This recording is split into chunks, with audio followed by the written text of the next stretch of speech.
Hivi umewahi kujiuliza kwamba ugonjwa wa farasi wa kifafa, yani anaanguka farasi anakuwa ni kama mwenye kifafa, tiba yake ni mwanamke bikira kumluka mara 3? Unajua kwamba farasi anapoanguka kifafa tiba yake ni mwanamke bikira amluke mara 3? Ulishawahi kujua hiyo?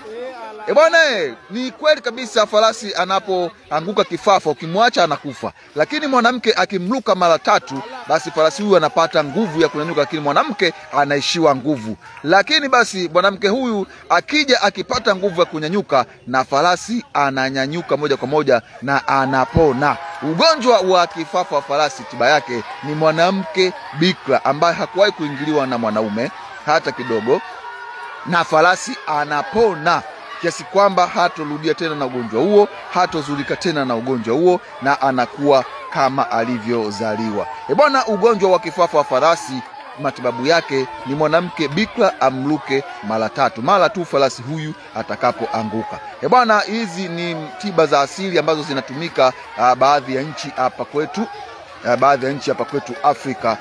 Matibabu haya ya farasi kwa njia hii ya kumluka yanatumika sana, na wenye mafarasi wengi huwa wanalipa pesa nyingi wasichana ambao hawakuwahi kuingiliwa. Twende nalo.